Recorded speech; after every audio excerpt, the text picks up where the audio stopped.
김경숙 단편소설 개다리 소반. 위안, 기억나니? 그물공장 뒤쪽으로 난 골목길을 오르면 여고가 나와. 당신이 갈래머리를 하고 다니던 학교였지. 나는 넓은 길을 놔두고 그 좁은 길을 오르곤 했어. 그 길은 한번 들어가면 돌아 나올 수 없는 미로 같았어. 그 길을 오르면 마을이 한눈에 보였지. 그물공장 밑에 마을이 있었고 마을 밑에 갯가가 있었어. 집집이 낮은 담장에는 이불이 걸려 있고 담벼락에는 201호, 202호, 203호가 문패 대신 적혀 있었어. 이제 다 헐리고 현대식 건물로 지어진 전시관과 테마파크가 들어섰어. 당신이 흥얼거리며 노래했던 착곡가의 전시관이야. 착곡가의 생가는 내 공방 옆에 있어. 삼복도로 공사로 이랩만 밀고 들어오면 여기마저 철거돼. 오늘 밤이 지나면 난 공방을 비워줘야 해. 위안, 이 공방이 사라져도 찾아올 수 있겠니? 이 공방에서 만든 마지막 작품이 될지도 모르는 피나무 개다리 소반이다. 발그레 오칠한 소반에 윤기가 돈다. 상다리의 굵은 쪽이 종아리고 안으로 휘어 잘록한 쪽이 발이다. 국화 약 소반을 받치고 있는 상다리는 두 마리의 개가 서로 마주보고 서 있는 형태다. 나는 손끝으로 소반을 쓰다듬으며 껄끄러운 부분이 없는지 확인한다. 조각칼로 피나무를 도려낼 때 심장을 도려내는 것 같았다. 아프지는 않을까. 위안의 심장을 긁어파는 것 같아 나무 껍질 하나도 마구 다룰 수 없었다. 피나무가 공방에 왔을 때 결만 보고도 알았다.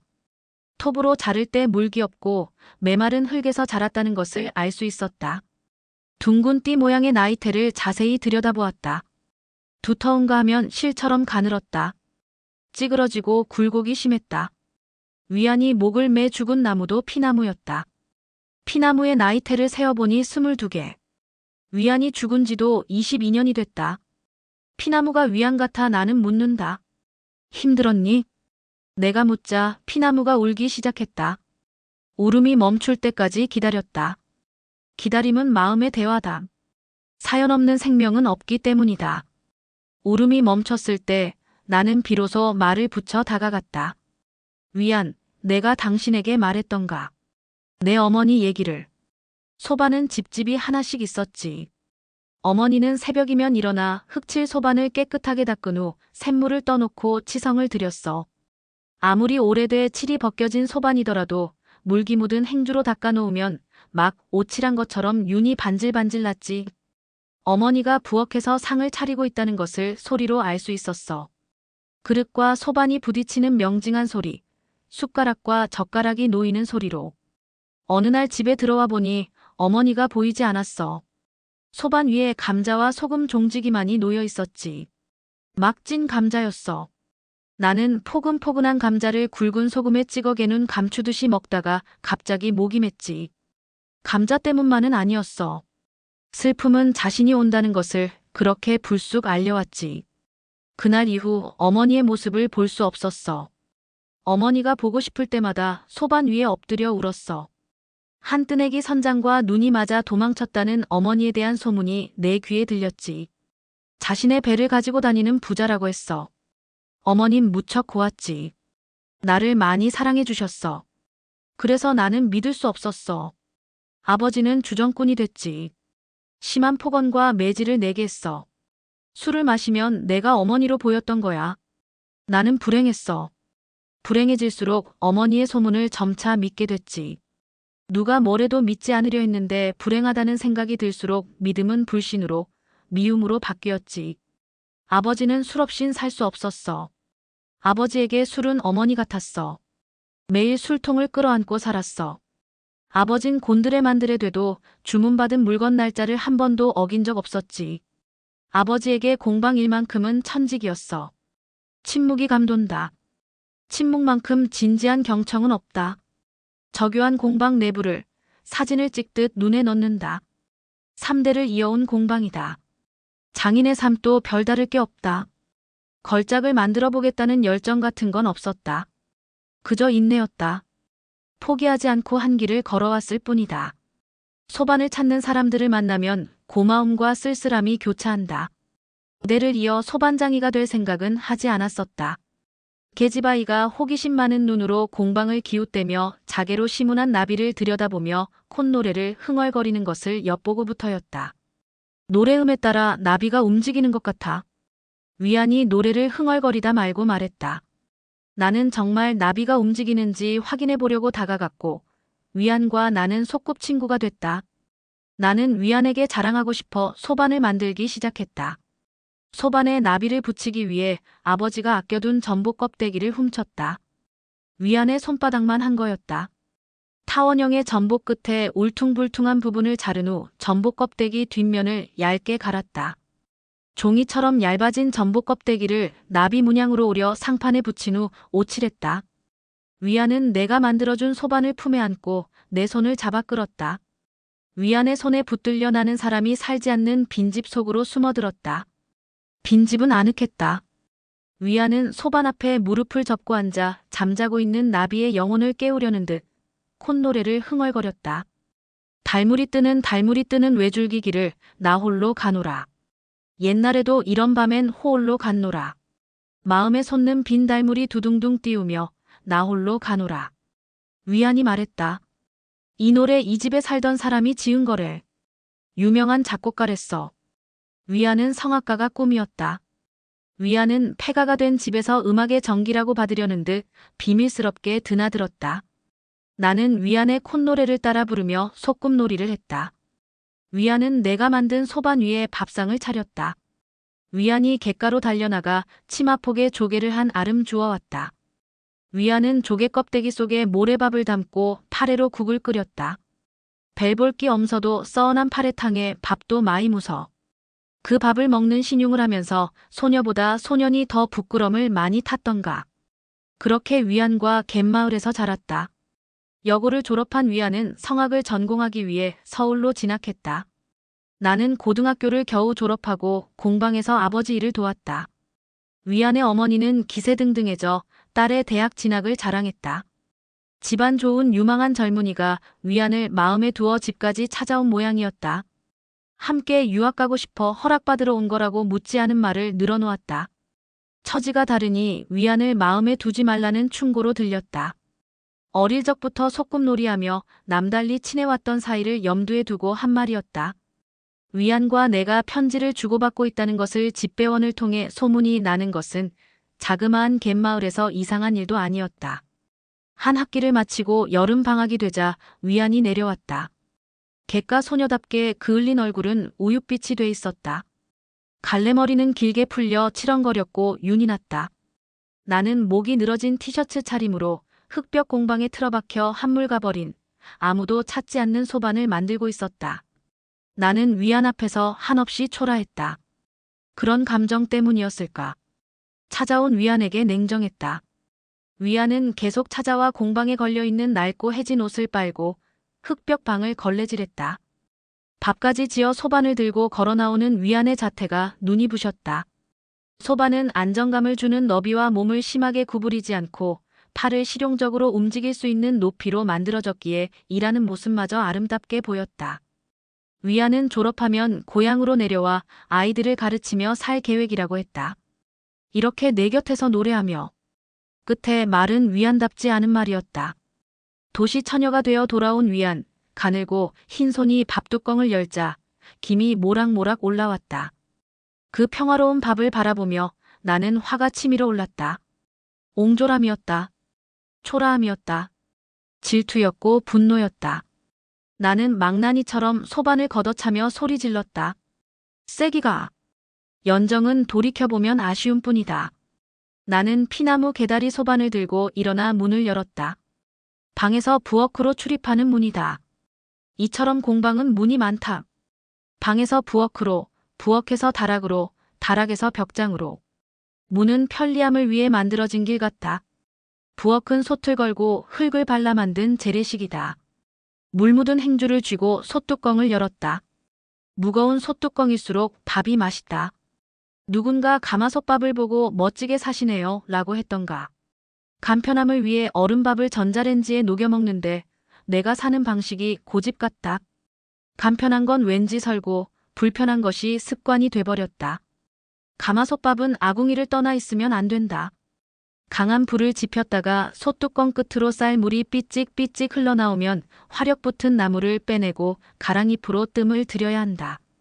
화력이 붙은 나무는 물을 뿌려 숯을 만들어 놓았다가 재사용하곤 한다. 번거로운 것도 손에 익으니 불평 없이 하게 된다. 정성은 시간이라 뭐든 쉬이 되는 것은 미덥지가 않다. 나는 은빛 광택이 나는 양은 그릇에 밥 2공기를 푼다. 팔에 초무침과 미역무침, 깍두기를 옴팍한 접시에 옮겨 담고 달궈진 석쇠에서 고등어 잡안 구이를 꺼내 긴 접시에 담는다. 석쇠 구이는 강한 불로 구워야 제맛이다. 약한 불로 구우면 살이 퍼석퍼석해진다. 강하고 약한 것, 길고 짧은 것이 다 시간하고 직결되는 것 같다. 몇 발짝 발을 옮겨 쌍둥이 솥뚜껑을 연다. 파래국이 돌돌 휘돌며 끓고 있다. 파래국을 국그릇에 뜬다. 소반을 양손으로 들고 발로 문을 민다. 소반을 아랫목에 내려놓고 앉는다.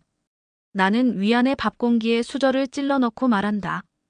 벨볼기 엄서도 써언한 파래탕에 밥도 마이 무서.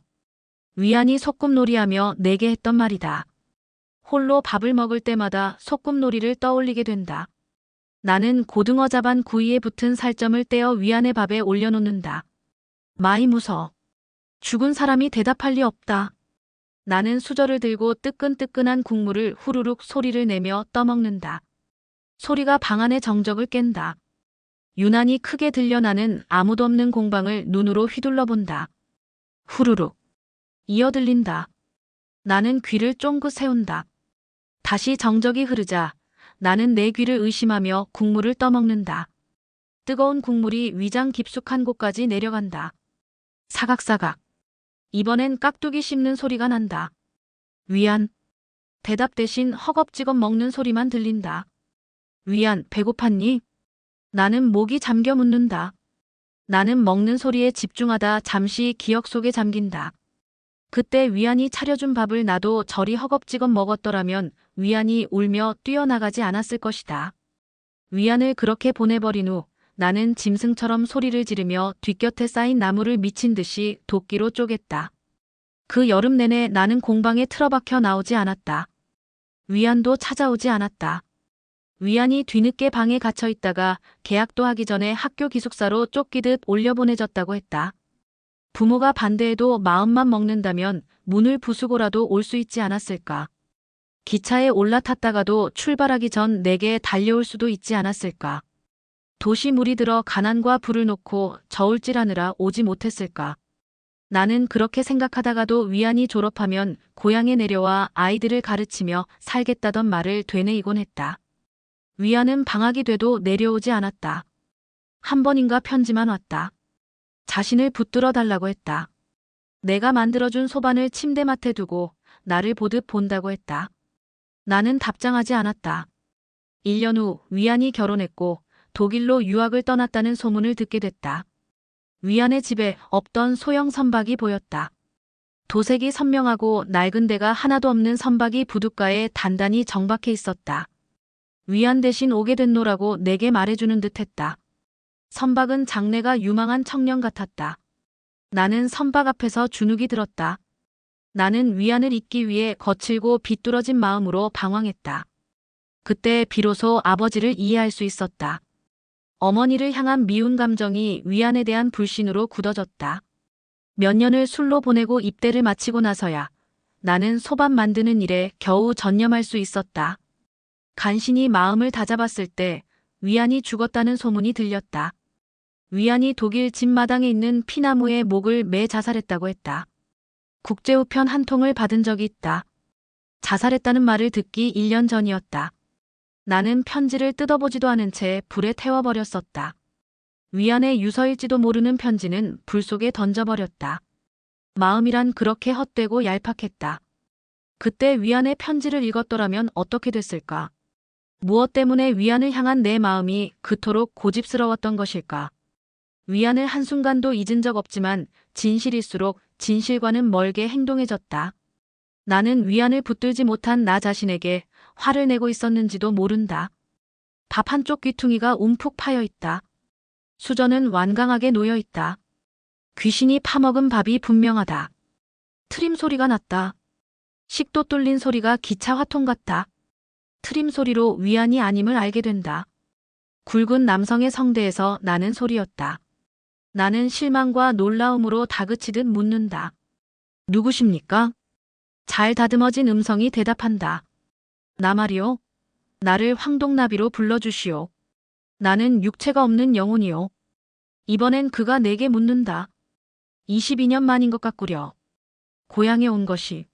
마을 한 바퀴를 둘러보았지만 추억할 만한 모습은 없구려. 다행히 내 집 옆에 당신 공방이 있어 고향에 왔다는 것을 겨우 실감했소. 고향이 낯설구려. 다들 어디 간 것이오? 이사 간 것이오? 또 당신은 누구와 그렇게 대화하고 있었던 것이오? 내 귀에는 당신 목소리만 들리던데. 덕분에 나는 긴 잠에서 깰 수 있었소. 위안에게 혼자서 수없이 한 독백이지만 어리둥절하기만 하다. 나는 대답한다. 입버릇처럼 혼자 한 말인걸요. 당신 말을 듣는 상대가 죽은 사람 같구려. 내 귀에도 들렸던 것으로 봐서. 밥 고맙게 잘 먹었소. 이 파랫국을 오랜만에 먹어보는구려. 어릴 때 누나가 밥을 앉혀놓고 갯가로 달려나가 조개니 파래니 하는 것들을 채취해서 바로 만들어주곤 했었소. 이 음식들을 먹으며 그때가 기억났소. 당신이 바로 그 위안이 말한 작곡가인가요? 그는 내 질문을 자르듯 말한다. 그나저나 어릴 때 뛰어놀던 골목이 다 사라지고 보이지 않는구려. 마을에 그 많던 하회 별신굿 탈놀이 하던 무당집도 고성 오광대놀이 가락 소리도 들리지 않는구려. 양반을 비판한 풍자놀이였지. 양반들의 모습과 행실을 흉내내던 가면극이었습니다. 나는 맞장구 친다. 그는 내 말에는 대답하지 않고 화제를 돌려 내가 그를 볼 수 있는 것처럼 질문한다. 그런데 이것들은 다 무엇이오? 그의 눈이 어디를 보고 묻는지, 무엇을 만지며 묻는지 전혀 배려하지 않은 질문이었지만 그가 연장을 보고 묻고 있다는 것을 알 수 있었다. 나는 기술만 물려받은 게 아니라 아버지의 손때 묻은 연장까지 물려받았다. 연장은 능률이다. 적절하게 사용되는 쓸모들이다. 별것 아닌 것 같아도 어느 것 하나만 없어도 작품은 미완성이 된다. 그러니 그 쓰임이 값지고 헛된 것이 없다. 나는 그의 질문에 대답한다. 소반 만드는 연장들입니다. 톱 물리개, 부판 대패, 귓돌 대패, 가로지기 대패, 뒤치기, 도랭이 개탕. 헤아리기 힘든 만큼 연장들과 작별 인사를 하며 상자에 담던 중이었습니다. 이 연장들은 여기에 다 있군. 내 고향 추억이. 그가 내 말을 끊는다. 이 구족반은 내 집에도 있었소. 상다리가 개다리 같아서 개다리 소반이라 했지. 이것은 호랑이를 닮아 호족반이라 했는데 상판 무늬를 하나하나 조각해 붙인 것이라 고풍스럽고 화려했지. 상판에 색만 칠한 것은 나뭇결이 그대로 드러나 단아해 보였지. 소반이 어머니 같다 했소. 내게도 소반은 그리운 집이자 고향이었소. 소반에서 나는 소리는 뻐꾸기 울음소리와 같이 청명했고 괴종식의 종처럼 무거웠지. 같은 소리도 환경에 따라 다르게 들리는 법이요. 곤충도 자라는 환경에 따라 다른 소리를 내지. 풀의 키에 따라 물기가 있고 없고에 따라. 매미는 수다쟁이지. 한번 울기 시작하면 죽을 때까지 그치지 않으니. 매미가 울면 귀뚜라미, 여치, 방울벌레, 철썩이, 청 귀뚜라미가 따라 울었지. 모든 곡이 그렇듯 곤충도 소리를 끝내기 전 가장 크게 울다가 잦아들곤 했소. 생명이 연주하는 오케스트라였지. 내가 음악을 시작한 건 7살 때부터였소. 당신이 위안이 부른 노래를 작곡한 그 빈집에 살았던 분이 맞나요? 그는 내 드문드문한 질문을 무시하고 자기 말만을 한다. 이 연장들이 당신 아버지의 손때이듯 내 아버지의 손때 같기도 하구려. 여기 있는 쟁반, 제사상, 찻상, 제사에 쓰는 제기, 괴짝, 장롱, 이 피나무 뒤주까지. 내 아버지도 소반뿐 아니라 장식품까지 만들던 장인이었소. 이 뒤주도, 이 황동나비 경첩도 내 집에 다 있었지. 이 뒤주에 붙어있는 경첩도 당신이 직접 만든 것이요? 아닙니다. 나는 짧게 대답한다. 그의 질문이 추궁한 듯 들려 나는 찔끔한다. 뒤주에 붙어있는 황동나비 경첩은 내가 위안과 빈집 생가에 들어가 소꿉놀이하며 주워온 것이었다. 생가에는 녹슨 것부터 그렇지 않은 것까지 황동나비 경첩이 많았다.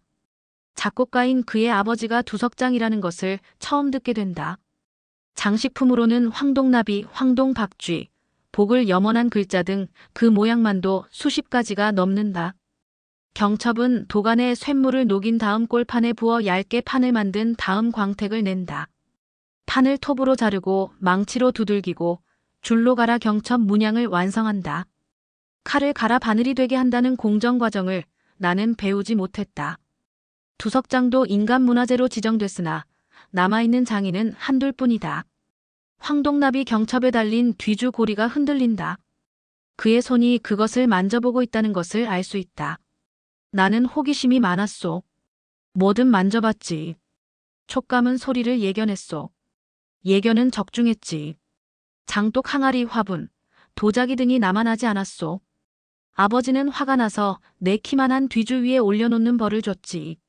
나는 무서워서 울다 잠들곤 했소. 뒤주에서 나무향이 나더군.